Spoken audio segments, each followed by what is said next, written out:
And my number one album of 2021.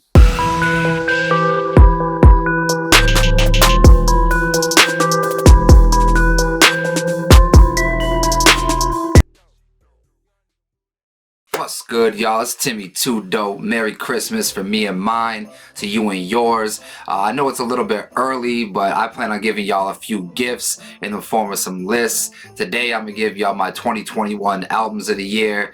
Next up is my 2021 songs of the year, and then I'm gonna finish it out with my 2021 verses of the year. If you're wondering what to get me for Christmas, all I want is 1,000 subscribers before the end of the year. You know what I mean? So if you're watching this and you're not subscribed yet, just hit that red subscribe button down below. That's all you gotta do. Let's run it up. But as far as the music goes, 2021 was a hell of a year for music. I know a lot of artists were holding off on a lot of projects and a lot of songs because of the pandemic and everything. But since that's kind of slowly went away in 2021, we were treated to a lot of good music. So let's stop talking. Let's get into this list. But first, honorable mentions. I should probably start off these honorable mentions by saying that there's going to be no R&B represented on this list. So that means there's going to be no names like Jasmine Sullivan, Don Toliver, Rod Wave, or Silk Sonic. But what that does mean is there's going to be names like Hall of Fame by Polo G, Plugs I Met 2 by Benny the Butcher, Exodus by DMX, Course of the Inevitable from Lloyd Banks, Culture 3 by Migos, and most notably, Donda by Kanye West. Now I can hear you guys unsubscribing right now. Just hold up. Give me a minute to explain. This album was good. This album was really good. I'll even go as far as saying, but so is pizza. But if I eat 27 slices of that shit, I'm gonna get sick of pizza real quick. And that's the best way I can sum up my feelings on Donda.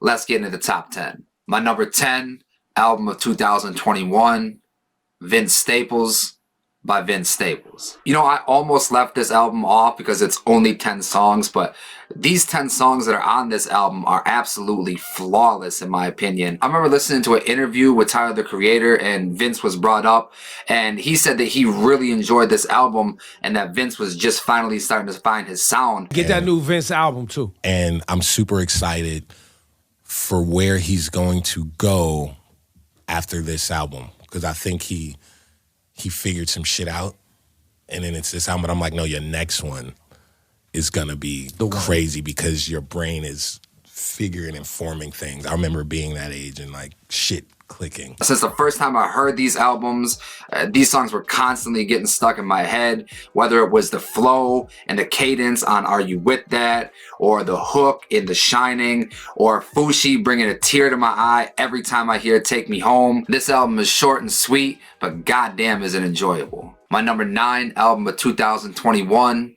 La Machina by Conway the Machine. Conway landed in my top 10 albums of the year last year as well with From King to a God. I think he landed in my top 3 actually. And he's back again with La Machina.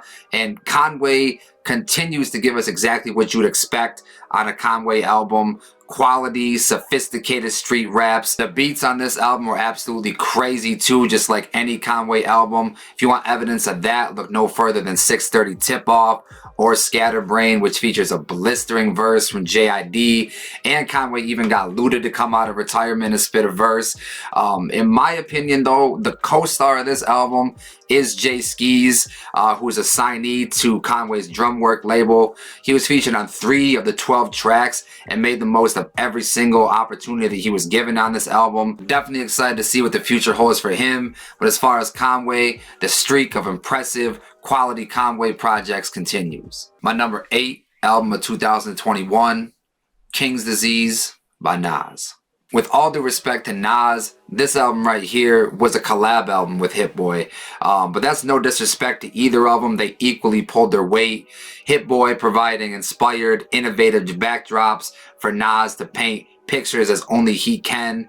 A big highlight is the second track, Death Row East, where he tells the previously untold story of squashing the beef between him and Tupac. One of the biggest things that I really respect about Nas lately is how intentional he seems about bridging the gap between the old school and the new school. He's got EPMD and Eminem on one track, and then on the next he's got A Boogie and YG. Speaking of features, this man got Lauryn Hill to come out of retirement and address a bunch of topics, including being criticized for being late to shows while she's busy saving souls. I can't do the verse justice. If for some reason you've been living under a rock and you haven't heard this verse yet, I highly suggest you do so when you're done with this video. King's Disease 2, in my opinion, is better than the original King's Disease, but no matter which one you prefer, it's clear that Nas and Hit Boy have a crazy chemistry that results in great music. My number 7 album of 2021, CLB by Drake. I know what you're thinking. I know what you're thinking. This album deserves to be higher on my list, right? Hear me out. No, it doesn't. If you're like me and you've been listening to Drake since pretty much day one, you know what he's capable of, and that's what makes this even more frustrating. This to me seems uninspired. It seems phoned in. It seems rushed in some places.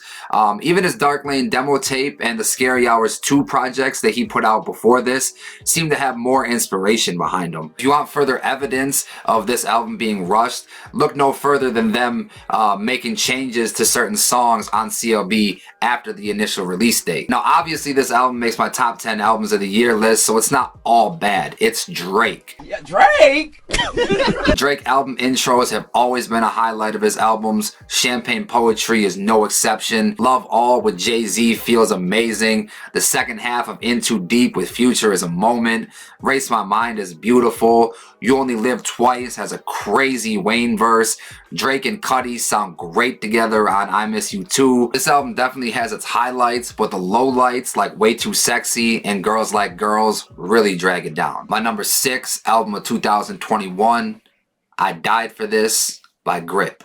Eminem definitely signed a blue chip prospect, a 5-tool player in Grip, and there's definitely a lot of pressure to deliver on his debut album, and he knocked it out of the park in my opinion, but not in the way that you would expect. This is probably the most unique album on this list. The first 7 songs are definitely heavy on the rap side of things, but the last 10 are a mix of that and some alt-rock, even venturing into the metal side of things on the outro, Pennies. I really appreciate and respect Grip for taking a risk on his debut album with the genre blending, and I think it paid off in spades for him. I can't wait to see what the future holds for the Shady MC. My number 5 album of 2021, The Melodic Blue, Baby Keem. I mentioned in the entry previous that Grip was under a ton of pressure to deliver with his debut album, and if there's an artist on this list that might be under more pressure than that, it's Baby Keem. But in my opinion, The Melodic Blue delivered. Was it perfect? Hell no. Pink Panties was a huge miss, and I like South Africa less and less every time I hear it. But when this album hit, that shit hit like a Logan Paul right hook. Look no further than the lead single Family Ties with Kendrick or Range Brothers with Kendrick. Even the intro shows that Baby Keem is here to stay. And just when you thought all he could do was ignorant, turned up shit, he hits you with Scapegoats, Issues, and the outro 16, which sounded like it was straight out of a disco. Keem could have very easily flopped and just piggybacked off of his cousin's success, but there was no signs of him doing that on this album. Keem showed he's his own man that stands on his own too, and the future looks hella bright for him. My number 4 album of 2021, The House Is Burning, Isaiah Rashad. We waited 5 whole ass years for this album, and was it worth it? Yeah, that shit was worth it. And it was mainly worth it because that shit didn't feel forced. I feel like in order to make quality music, you have to live life in order to have shit to reflect on, and that's exactly what Zay did, and he did it beautifully. I don't understand how Zay's music can be simultaneously smooth and hard as fuck, but he strikes that balance perfectly. Lay With Ya and From the Garden are your more modern rap bangers. Headshot is one of the best songs this year in my opinion.